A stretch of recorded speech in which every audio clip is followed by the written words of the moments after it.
Tonight, if you're in a quiet place, turn down the lights and listen closely because I'm about to tell you a story not meant for the faint of heart. A strange tale, drenched in the chilling breath of death and cloaked in a thick fog of unanswered questions. An event long buried in the past, yet the mysteries surrounding it still linger. Haunting, clinging, refusing to let go. There are journeys that never reach their destination, souls that never find their way back, and questions that no one dares to answer. Are you ready to step into the darkness with me? Steady your nerves because the door to this story is about to open. But be warned, once you hear it, you may never forget what comes next.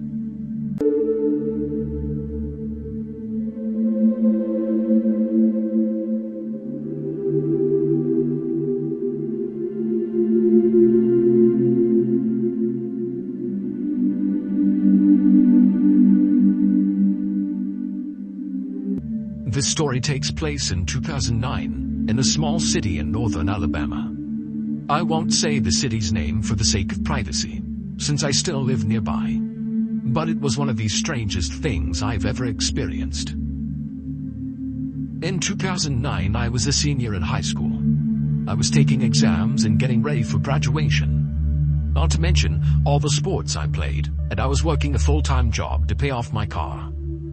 I was so busy and hadn't even given a thought about our church's summer camp, where the last 2 years I'd been one of the chaperones to the younger girls' groups. That is, until I saw one of the girls' parents after a track meet, where she quickly reminded me her daughter was in my group this year, and couldn't wait for our hike up to the lake, where we all would swim and kick off the first day for the week of church camp. Me, trying to act excited because, let's face it, I was just ready to go home, gave her a smile, and said I couldn't wait either. The next couple of weeks flew by, and before you know it, I was graduated and trying to figure out which bathing suit would be church camp appropriate, when my grandma, who my sisters and I live with, came into my room to remind me of snakes and a pack bug spray. She gave me a big hug and before leaving my room, told me that she wanted me to be careful. All the usual parental stuff. I told her I would, and that I loved her. Then finished up packing and threw all my stuff in the corner to be loaded up in my car early the next morning. The next morning came. I packed my car, ate some breakfast, and said my goodbyes to my younger sisters and my grandma. Then I drove to the church. We were all supposed to ride the bus together, but a few of us older kids got to drive our cars, so we had extra transportation. I chose to drive, so I got 2 other girls to ride with me, and we jammed our burnt CDs for the 45-minute drive up to the camp. The first day was what you would expect. We unpacked and got assigned our groups and cabins. Then we all got dressed for the hike up to the lake and got our swimming stuff in our backpacks for our annual first swim. On our hike up to the lake, my 2 friends and I noticed a house off into the woods, which we had never seen in the few previous years we've been here. But we thought, hey, maybe the owners of the camp built themselves a house out here. I mean, it's beautiful and peaceful. I couldn't blame them. We kept walking and got to the lake, where we spent a few hours watching kids and having some fun, before it was time to go back for supper. We wrangled the kids together and 1 girl walked in front, 1 in the middle of the group, while I followed behind, to keep the kids from trying to stray off or getting lost. We walked by where the house had been just a few hours ago, and now it was gone. All 3 of us looked at each other, thinking, are we lost? But no, the trail was marked, and we'd been doing this for years, so we knew exactly where we were.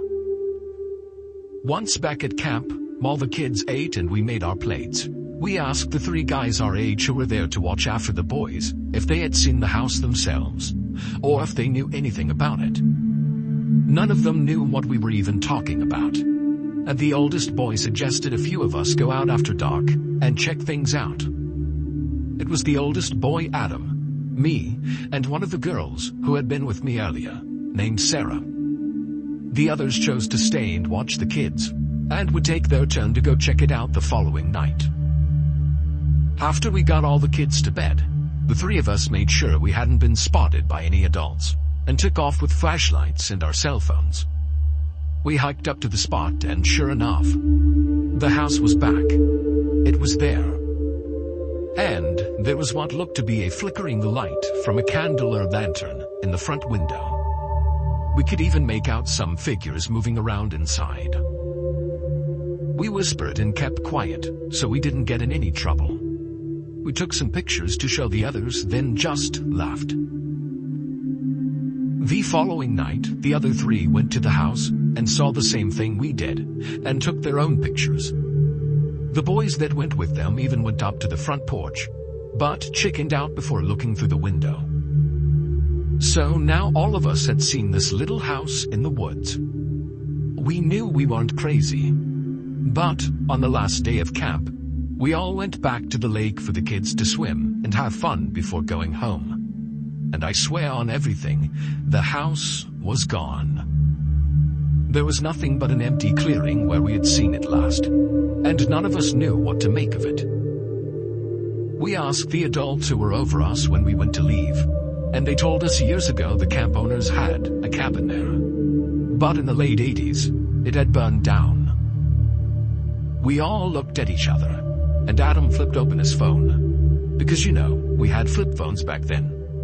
To our surprise, the pictures were only black. It was like that on all our phones. I still talk to a couple of people from school, and each time we talk, we always bring up that house. Adam thinks we were seeing something from the past. I'm not sure what we saw, but I know for a fact I saw that house. If anyone knows anything about disappearing houses or buildings, or what it could have been that happened to us, I'd be interested in listening. For now, it's just a spooky story we tell our kids.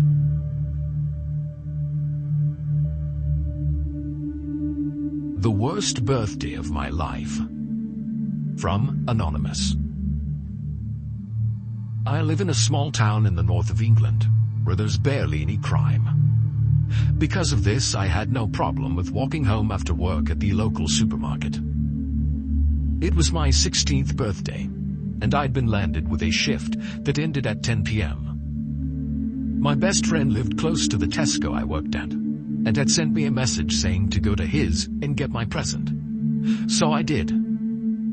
Halfway between the supermarket and my friend Lee's house, there's this forest with a path going through it. Since it was absolutely freezing that night, I stopped at the end of the path to contemplate going down it. It wasn't very well lit, so despite there being very little crime, I decided against it, and continued down the well-lit street. I was barely 3 meters down the street when I heard the gate at the beginning of the forest path open. I looked back out of curiosity, but what I saw made my heart stop in my chest. A man stood there, at least 6.5 feet tall. He wore a dark tracksuit, and he had stopped right there and was looking at me. I didn't think anything of it at first. Lee's neighborhood had a gang, so I figured the guy was just part of said gang. I just kept walking, minding my own business. Suddenly, I heard the man break into a run, and I was terrified out of my mind. So I ran faster than I ever had in my life, risking a look behind me to see that the guy was indeed chasing after me. I turned back and kept running, turning into the main road of Lee's neighborhood. There was an unspoken rule between the few criminals in my town that you never went after young girls, so I knew this guy wasn't local. If he got me, there'd be almost no way to trace me. I screamed for help, hoping that the gang were around somewhere and that they'd come and help me. The man started to shout at me to shut up.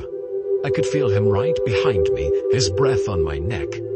I was so scared, and for a second I thought I was going to die. I made it to Lee's, vaulting his front fence and running up to the door, praying that it was open. But it wasn't. Figuring I might as well try to fight back, I turned to the man, trying to catch my breath so I'd have a chance against this behemoth. He couldn't vault the fence, he was too heavy, so instead he was fiddling with the gate. Lee opened the door at the same moment I heard hooting from down the street. I was so relieved as I saw some of the actual local gang members chasing the man away. They got him. By the time the police got there, they'd beaten the man so badly he was in the hospital for a week. Turns out he was a known child assaulter from down south, and just a few days before, he had assaulted another young girl. To this day, every time I see the gang, I say thanks to them. I dread to think what would have happened if he'd made it to me, or if he'd escaped the gang and gone on to do it again. I never walked home from work again.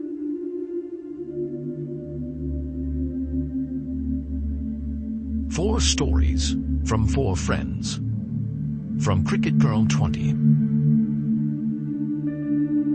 These four stories come from four friends who I'll call Ash, Mike, Sue, and Kai. This first story comes from Ash. It'll be from his point of view. I was working the night shift at the gas station I worked at. It was just me that night. It was quiet except for the hum of the refrigerators and the radio that was on. I never liked that job, but it was a job. There weren't that many customers, but I felt grateful for the customers who did come in, because working alone at a gas station is pretty creepy sometimes, and boring. About 3 hours into the shift, a guy who looked like he was in his early 30s came in. He saw right away that I seemed on edge, and asked, "You alright, dude?" I replied, "Yeah, I'm fine, just working alone at night." The customer responded, "Would you like some company for a bit? I'm in no hurry." I took him up on the offer and he bought some snacks and drinks. Then he sat at a stool that was in front of the counter. I'll refer to him as Jay, and felt better being around someone else. About an hour later, Jay went to the bathroom. About 5 seconds after he went in, another person walked in and he seemed nervous. He grabbed a bag of chips and a bottle of soda. As I scanned his items, I saw that he had his hand behind his back. As I told him the price, Jay came back from the bathroom, and the other customer seemed surprised that there was someone else in the store. He removed his hand from his back and placed the money on the counter and said, "Keep the change." He then quickly walked out. That's when my new friend came up and said, "That guy had a hammer tucked in the back of his pants. I saw it. I think he might have been planning to rob this place." I felt my blood run cold. I never even saw the outline of the hammer under his shirt. For some reason, we didn't think about calling the cops, because the guy didn't really do anything. I said, "This job isn't worth the chance of getting injured or worse." So I placed the close sign on the door, locked up the gas station, and Jay gave me a ride home. I never called my boss and I never went back. The gas station was shut down not too long afterwards. I'm still friends with Jay, and I'm thankful he stayed with me during that shift. He may have just saved my life. The next story comes from Mike.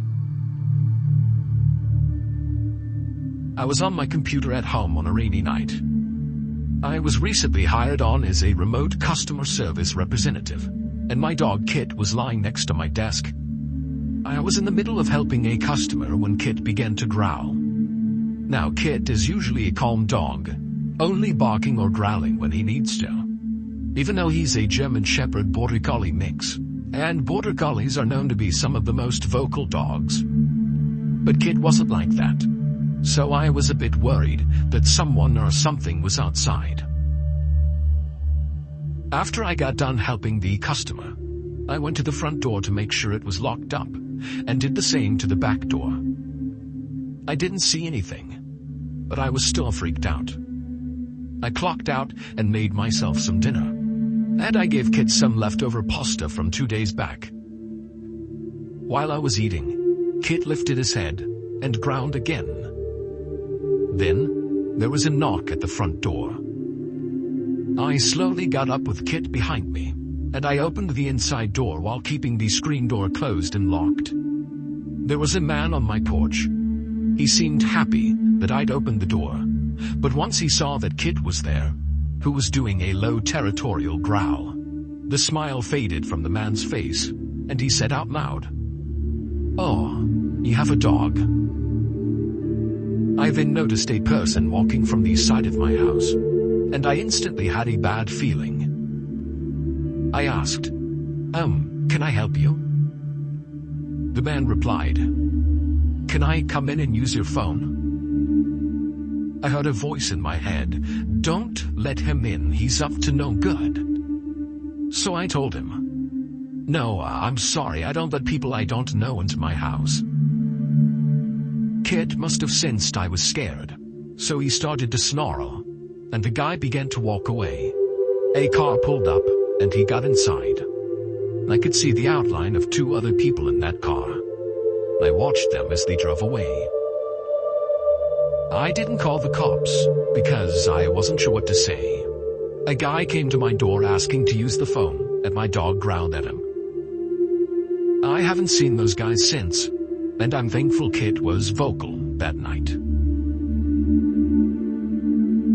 The next story comes from Sue. I was dog sitting for my aunt. She was out of town at the time on a business trip. She asked me if I could watch her Doberman pinscher named Tater. Once I got to the house, my aunt was already gone, and Tater ran over to me. The day went by as usual. I followed the instructions my aunt had left, and as night fell, I was sitting on the couch with Tater. I was watching some scary movie when Tater suddenly jumped off the couch and ran towards the back door and started to growl. I followed him and saw that the doorknob was turning, as if someone was trying to open the door. That's when I recalled my aunt had a security system. So I went to the room with the CCTV and checked the camera that was by the back door. Sure enough, someone was trying to open it. They wore a mask and gloves, and once Tater began barking, the person ran off. I debated whether to call the police, and I did, but they weren't able to do much because the person was masked and gloved. When I called my aunt after everything was over, she said she'd be driving home the next day. I cuddled with Tater that night on the couch, telling him how much he was a good boy. After my aunt got home, she hugged me and Tater. And that's that. And now is Kai's story. This happened when I was riding my bike home from work one day. I was riding through a quiet neighborhood. I was lost in thought about something, so I didn't see the guy running towards me until his fist went right across my face. I fell from my bike, scraping my arms and knees really bad. When I looked up, I saw the guy riding away with my bike. I sat there asking myself, what just happened? A nice little old lady was driving by and asked if I needed a ride. I accepted and told her my story. When she dropped me off at home, I gave her $10 for gas and went inside. I cleaned myself up and reported it to the police. It was all so random and quick that someone can just come up, assault you, and take your things.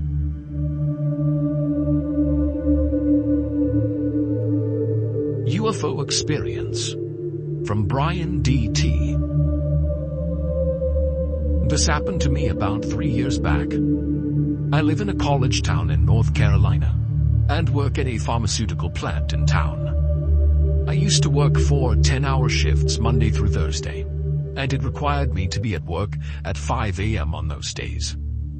I've always been the type to give myself plenty of time to get ready, so I'd wake up at 3:30 a.m. to take my dog out and get ready for work. My street is a short road with just about 14 townhouses on it. It's not right in the city, but also not out in the desolate country. My routine at 3:30 a.m. was to take my dog about 150 yards down to the road that my street was off of, so he could use the bathroom and then come back. I did have a girlfriend at the time, but I lived alone. I remember it was a Thursday morning, because my trash cans were out by the road, waiting to be collected.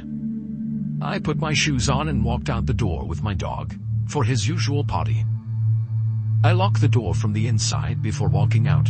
And looking back on it, I don't know why, because normally I just left it unlocked and cracked, so that it would look shut if anyone happened to drive by. As soon as the locked door shut and we stepped outside, I immediately got an odd feeling, almost as if someone was watching me. But I brushed it off, and my dog and I made our way down the driveway a few feet. I started to look around, and I quickly noticed something very odd. Between the townhouse directly across the street and the one to the left, there was something unrecognizable suspended in the air. It looked like 3 spheres, a little bigger than basketballs, overlapping each other. It looked like a Venn diagram, and the spheres were see-through. I had no earthly idea what I was looking at, but my initial thought was that I needed to take a picture of it. So with my dog's leash in one hand, I pulled my phone out with the other, and I was trying to access my camera on my phone. As I was doing that, something happened about 50 feet above the house directly across the street. It was as if someone flipped a light switch, and 4 bright lights appeared out of nowhere, revealing a black rectangular craft that I almost could have thrown a rock at and hit it. It did not make a single sound, and had no other features other than being black and having lights on the 4 corners of it. I dragged my dog back to the front door, fumbling with the keys to get back in, wondering why in the world I had locked the front door to begin with. I called my girlfriend, probably hysterical, as I peeked at this craft from my kitchen blinds. She thought someone had died and tried to keep me calm for about 10 minutes. I was peeking at the object every couple of seconds for about half an hour, until finally I went to look again, and it was gone. But the spheres were still between the houses across the street, and I knew in my mind that thing was still around, because the 2 objects had to be related in some way. I was on the threshold of being late for work, but wondering, was anyone else going to come outside this early and see this thing? Should I knock on my neighbor's door? Another half hour went by and I finally noticed both objects were gone. I never saw or heard it actually leave. It was barely starting to get light out, and I ran to my car and bolted out the driveway. I even clipped my trash can on the way out, not caring to stop and pick it up. Since then, I've never had a similar experience. But I am very sure of one thing. Whatever was out there was highly advanced and not of this world.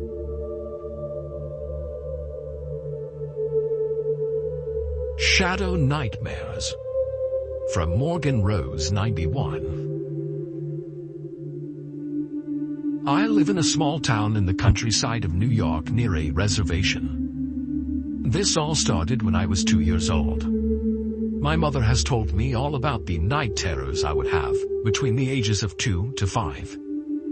The first time, apparently, I'd wake any time between 12 to 3 a.m. My eyes would be wide open, and I'd be standing upright in my crib or bed.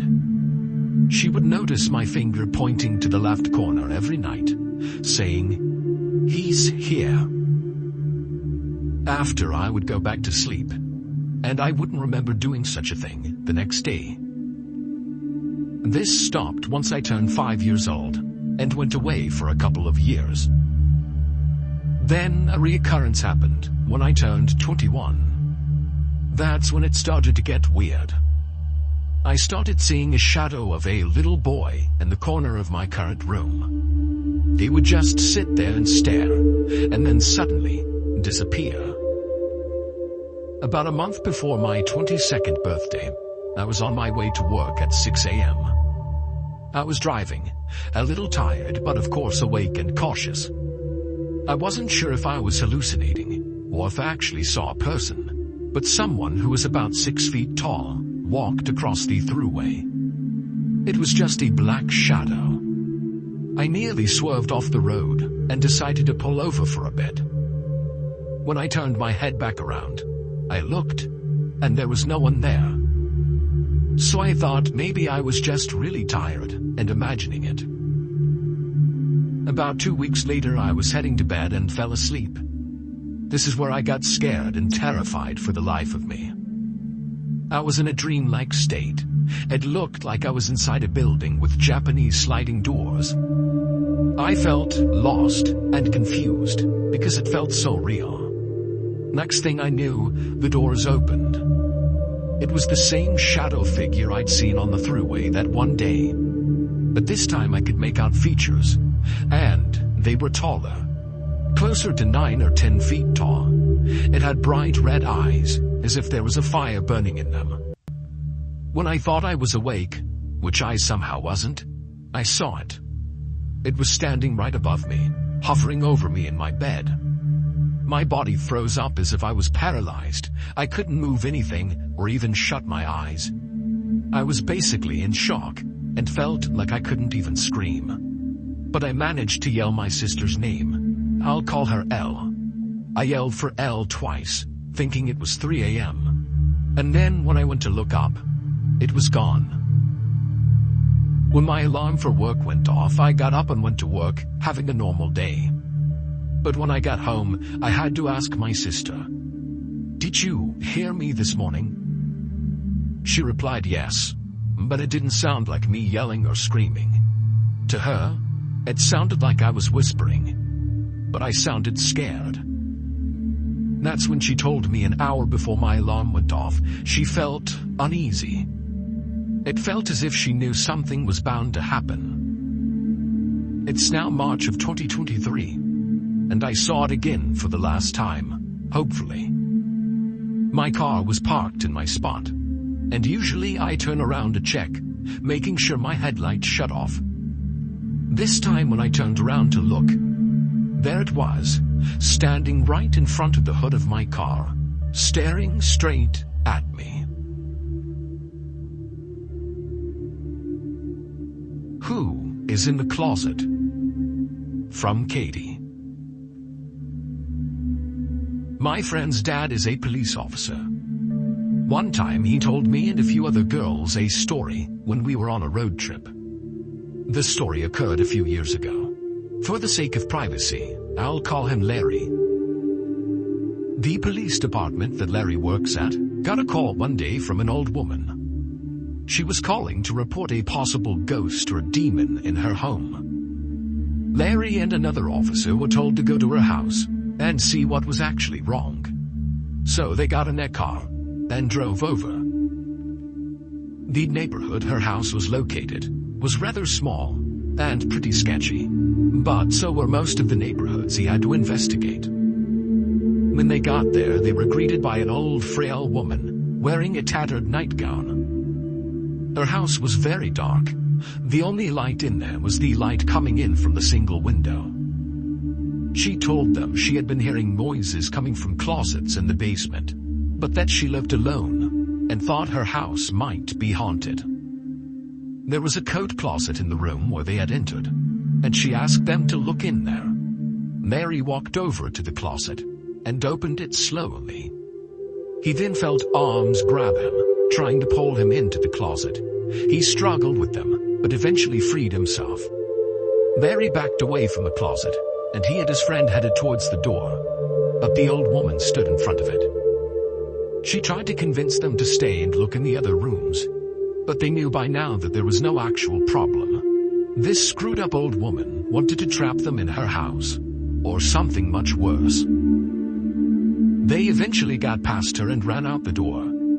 She tried to chase them, but, being a frail old lady, could not catch up to them. They got back in their car and hightailed it out of there.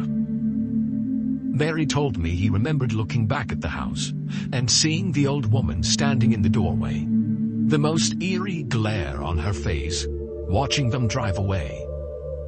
And, to make things worse, there was a very tall man standing slightly behind her that they suspected was the man from the closet.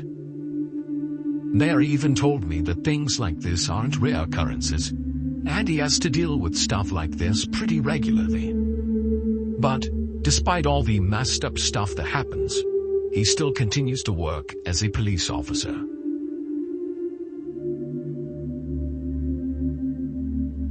Street cleaner. From Subway Today. In '94, I was working as a street cleaner for the city of New York. It was a job I'd been doing for 3 years, always at night, 11 p.m. to 7 a.m., 5 nights a week. Now, the city's different at night, quieter in some ways and louder in others. I was assigned to the Lower East Side back then. It was still pretty rough, not like the hipster paradise it is now. Lots of abandoned buildings, drug deals going down in the shadows. But I minded my own business. People generally left me alone. I had my route, my routine. I kept my head down, did my job, and went home. That was the plan anyway. It was a Tuesday night in October. I remember because the weather had just started to turn cold, and I dug out my old work jacket for the first time that season. The zipper was busted, but it did the job. I'd started my shift as usual, working my way down to Essex Street. Nothing out of the ordinary.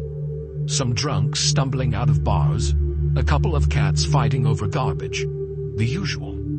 Around 2 a.m. I turned onto Orchard Street. That's when things started to get strange. First thing I noticed was the smell.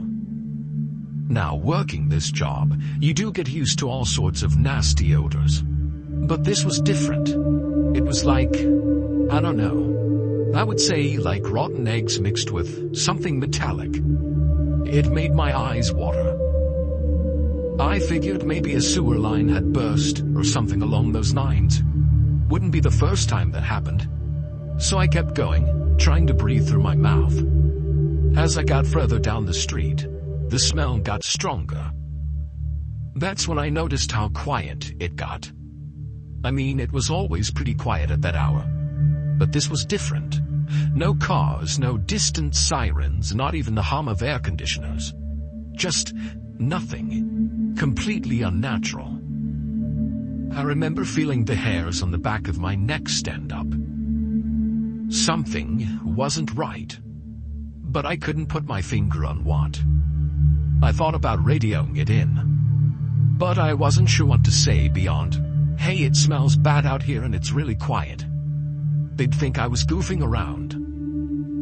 I kept going. My cart's wheels seemed extra loud in the silence, echoing off the buildings. I was about halfway down the block when I saw something. There was an alley between 2 old tenement buildings, and something was moving in the shadows. Normally, I would ignore something like this. Maybe it was a junkie or a homeless person bedding down for the night. But something made me stop and look closer. The movement was all wrong. It was jerky, like a stop-motion film. I stood there just watching it for a moment. I could hear my heart pounding in my ears. I wanted to run, but some morbid part of me wanted to keep watching. Like instinctual curiosity. Or maybe just stupidity. Slowly, the thing in the alley started to come into focus. It was tall, 7 or 8 feet, and impossibly thin, arms hanging down past its knees, ending in long, spindly fingers. And its face looked as if someone had taken a human face and stretched it out like silly putty. It hung from its skull. Its eyes were huge, bulging out of its head, and its mouth was open in the silent scream. Its jaw unhinged like a snake. I gasped and struggled to breathe. It felt like time stopped. The thing tilted its head and looked right at me. And then it started to move. That same jerky motion, coming right at me. Luckily, I snapped out of it by then. I dropped my broom and ran. Didn't even think about it, just ran. I could hear something behind me. A wet slapping sound, like bare feet on pavement, but wet and heavy. I ran like you wouldn't believe, turning corners without looking, just trying desperately to get away. But I don't know how long I ran. Maybe hours, maybe less. But I ran until I simply couldn't anymore. I ducked into a doorway, gasping for air, and looked back. The street behind me was empty. No sign of whatever that thing was. But the silence remained, the unnatural quiet that made my skin crawl. I stood there for a while, trying to catch my breath, straining my ears for any odd sound. But there was nothing. After a long while, I heard a car horn in the distance, then a siren. The normal sounds of the city started to filter back in. Whatever bubble I'd been trapped in, I guess I'd escaped. I made my way back to the depot in a daze. My supervisor asked where my cart was, and I just mumbled something about not feeling too well. He must have seen it on my face, because he didn't ask any more questions. He told me to go home and get some rest. I called in sick the next day, not exactly ready to go back out night on those streets. When I went back to work the day after, I practically begged to be assigned a different route. I told them the Lower East Side was too rough and I was being hassled by some gangbangers. And thank God, they did have something else available for me. I kept doing my work as a street cleaner for a while, but that event had its effects on me. I was pretty jumpy. The darker it got, the more I would look over my shoulders. These days I'm in New Jersey. Got a new job as a janitor at a cozy high school. The hours are as normal as the people. But I'll never forget what happened that night in New York City.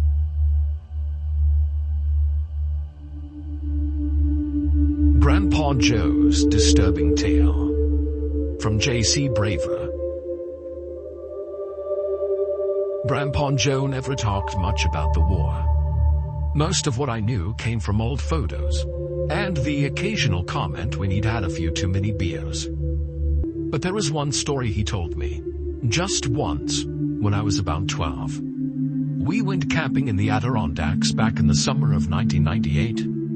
On a cloudy night with no stars visible, we had just finished roasting marshmallows, and the fire was dying down to embers. Grandpa Joe was staring into the flames with a distant look in his eyes. And then he started to talk. "You know, Tommy," he said, his voice low, "there are things out there you can't explain. Things that make no sense." He paused, taking a swig from his flask. "I saw something like that in Nam. Never told anyone about it. Not even your grandma." I leaned in closer. My interest piqued.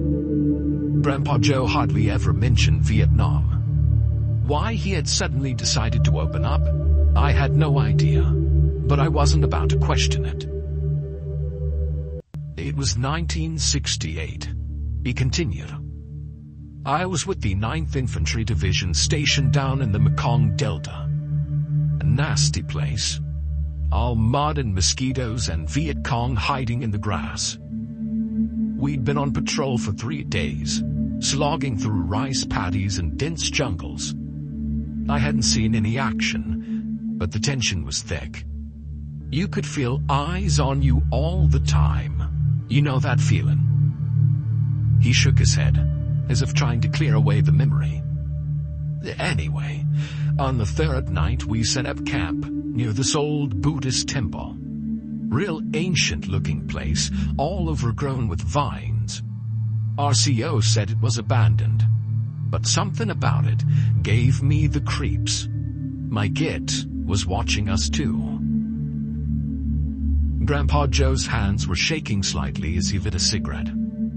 It was strange to me. I'd never seen him like that before. I was on first watch that night, sitting there in the dark, straining my ears for any sound.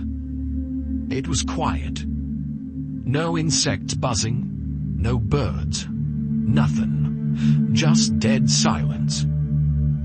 Then around midnight, I heard it. A sort of chanting, low and rhythmic, coming from the direction of the temple. He took a long drag on his cigarette, the ember glowing bright in the dark. I thought maybe it was monks. The lieutenant had said the temple was empty, but what did he know for sure? So I woke up my bud Matthews, told him I was gonna check it out. He thought I was crazy, but he agreed to cover for me. Grandpa Joe's eyes were distant now, like he was seeing something far beyond our little campsite. I made my way towards the temple, M16 at the ready. The chanting was getting louder, but I couldn't make out the words. Didn't sound like Vietnamese. Didn't sound like any language I'd ever heard. As I got closer, I saw a faint light coming from inside the temple, flickering like candles. He paused, taking another swig from his flask. I crept up to one of those windows, peered inside, and what I saw... Jesus, I still have nightmares about it. There were figures in there, maybe a dozen of them. They were dancing. I guess you'd call it that. They were moving in this slow, weird way. But I don't think they were human, Tommy. Their limbs were too long. They bent in ways they shouldn't. And their faces... Grandpa Joe shuddered. Their faces were just wrong. Each of their features had been placed somewhere else. Rearranged. Eyes where the mouth should be, noses twisted sideways. And I swear they were glowing, giving off a sickly, greenish light. I felt a chill run down my spine, despite the warmth of the fire nearby. I must have made a sound or something, because suddenly they all stopped dancing. They turned, and they looked right at me. I ran so fast, boy, I didn't stop until I got back to camp. Matthews asked me what happened, but I couldn't tell him, couldn't tell anyone. Grandpa Joe went silent for a minute, staring into the fading embers of the campfire. The next morning, the lieutenant sent a squad to check out the temple. They said it was empty. They found no signs of anyone being there for years. But I know what I saw, Tommy. Those things were real. He turned to look at me, his eyes deadly serious. I thought that was the end of it. Even convinced myself it was just stress and lack of sleep. But a week later, we were on another patrol. Different area, miles from that temple. We were ambushed by the VC, heavy firefight. In the chaos, I got separated from my unit, found myself alone in the small clearing. Grandpa Joe's voice dropped to nearly a whisper now. And that's when I saw it again. One of those things from the temple. Just standing there at the edge of the clearing, watching me. It wasn't moving, wasn't making any sound, but I could feel it. Hunger, like it wanted to devour me body and soul. He took a shaky breath. I raised my rifle, ready to unload every round I had into that thing. But before I could pull the trigger, it just vanished. A second later, Sergeant Miller crashed through the underbrush, yelling at me to fall back. Again, I never mentioned what I'd seen to anyone. No one was gonna believe it. They'd think I'd gone mad. My battle brothers would stop trusting me if they thought I was crazy, thought I couldn't handle it out there. Grandpa Joe fell silent again, lost in thought. I didn't know what to say to him. Part of me wanted to believe it was just a story, something he was making up on the spot to scare the ever-loving bejesus out of me. But the look in his eyes, I'd never seen my grandfather so shaken. You know what the worst part is, Tommy? He said at last. Sometimes I think they followed me home. I'll catch a glimpse of something out of the corner of my eye, Maybe wake up in the middle of the night feeling like I'm being watched. And for a split second, I'm back in that jungle, staring at those things. I don't know what they were. Spirits, demons, some kind of jungle creatures we've never discovered. But they were real. And I guarantee you they're still out there somewhere. He turned to me then, his face very serious. I'm telling you this because you need to know, Tommy. The world isn't always what it seems. There are things out there we can't explain. And sometimes it's better not to try. Sometimes ignorance really is bliss. With that, he fell silent. We sat there for a while, the faded fire still crackling a bit. Eventually, Grandpa Joe stood up, said he was turning in for the night, but before he went into his tent, he paused. Without looking at me, he said, "Tommy, don't tell your grandma about this, or anyone else for that matter. I think it's best it stays between us." With that, he'd gone in his tent, leaving me alone with the embers and my thoughts. I didn't sleep much that night. I kept imagining shapes moving in the dark beyond the campsite. Every rustle of leaves or a snap of a twig made me jump. I would tell myself it was just animals or the wind. But Grandpa Joe's story really got me. The next morning, Grandpa Joe acted like nothing had happened. We packed up the camp, drove home, and never spoke about the details of that night again. But I never did forget the story, which is why I'm writing it here right now. Years later, Grandpa Joe passed away when I was in college. He had a heart attack, according to the doctors. But at the funeral, I overheard one of his old war buddies talking. Said Joe had called him the night before, rambling on about seeing things in the dark. And my mind went right back to this story. I wonder how much of it was true.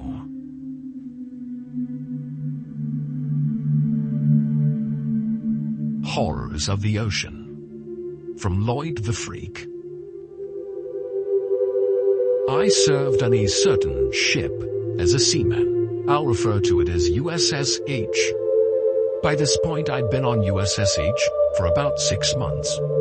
My rank was low on the totem pole, but I was okay with that. The work was hard, and it kept me busy, and the crew was solid. We were on a routine patrol in the South Pacific when this happened. It was October 2012. We'd been tracking a tropical depression for a few days, but the weather folks assured us it wouldn't amount to much. Well, let me tell you, they were dead wrong. The storm hit us like a freight train around 2100 hours. One minute we were cruising under cloudy skies. The next, we were in the middle of hell itself. Waves the size of buildings slammed into the ship, winds howling like banshees. I was on deck when it all started, helping secure some equipment. Petty Officer Gehrman was yelling something at me, but his words were ripped away by the wind. Now that's when I saw it. A flash of lightning lit up the sky, and for a split second, I swear I saw something in the water. Something real big. At first I thought it was a whale, but it was moving too fast, cutting through the waves like they were nothing, and its shape didn't quite match up with that of a whale. It was long and sinuous, with what looked like multiple fins or tentacles thrashing in the water. It moved quickly enough that, after I blinked, it was gone. For the sake of my sanity, I told myself I'd imagined it. The storm was playing tricks on my eyes. But then I looked over at Gehrman. He was staring at the exact same spot, face pale as a sheet. He'd seen it too. We didn't really have time to dwell on it. The storm was getting worse by the second. We scrambled below deck, soaked to the bone, shaking from more than just the cold. The ship was pitching violently, and I could hear the hull creaking and groaning under the assault of the waves. For hours we rode out that storm. Most of the crew were ordered to their bunks, but sleep was impossible. The noise alone was terrifying. The constant roar of the wind, crashing waves, the ominous groans of stressed metal. And underneath it all, there was a sound I couldn't quite place. A low pulsing hum that seemed to vibrate through the entire ship. Around 0300, things started to calm down. The violent pitching of the ship eased, and the howling of the wind died down to a dull roar. I was just starting to think we might be in the clear when the alarms went off. Red emergency lights flooded the corridors, and the ship's PA system crackled alive, commanding all hands to stations. This is not a drill. Repeat, all hands to stations. I scrambled out of my bunk, pulse quickening. As I made my way to my station, I overheard bits of conversation. The radar was malfunctioning. Communications were down, and there was something in the water, something circling the ship. When I reached the deck, the scene was chaos. Officers were shouting orders, crew members were running back and forth, and there, off the port side, I saw it again. A massive shape, just beneath the surface of the water. It was pacing us, keeping perfect speed with the ship. Every now and then a part of it would break the surface, and I would see it. A fin, a tentacle, I couldn't tell. But it was huge, easily as long as our destroyer. For hours we watched it circle us. The captain ordered depth charges deployed, but they had no effect. Whatever that thing was, it was too big, too fast, possibly even too smart to be deterred by our weapons. As dawn broke, the creature finally disappeared into the depths. But our ordeal was far from over. Strange things started to happen all over the ship. Electrical systems would fail for no reason. Crew members reported hearing whispers in empty corridors. And then there were the nightmares. Every night, I would dream of vast, dark oceans and enormous shapes moving just below the surface. I'd wake up gasping for air, feeling like I was drowning. And the crazy part was, I wasn't the only one. The whole crew was having the same dreams. We were all on edge, finding ourselves arguing over nothing. Incidents kept piling up. Tools would go missing only to turn up in impossible places. The ship's compass started spinning wildly, making navigation a nightmare. And then there were the sounds, late of night when things were supposed to be quiet. You could hear it, a faint melodic humming coming from somewhere deep in the ship. But every time someone went to investigate, it would stop. By this point, the crew was at a breaking point. Fights were breaking out over the smallest things. People were seeing things and hearing things. The captain was contemplating just heading back to port. But every time we tried to change course, the navigation systems went haywire. Those days were a blur. But we managed to limp our way towards port. When we finally made it, it was like waking up from a long, terrible nightmare. As soon as we docked, half the crew refused to set foot on the ship again. Can't say I blamed them. I stuck around long enough to give my report to the brass. Then I was out. And I had one lesson to take with me. The ocean is a big, dark, and terrifying place, and we'll never truly know what lurks beneath.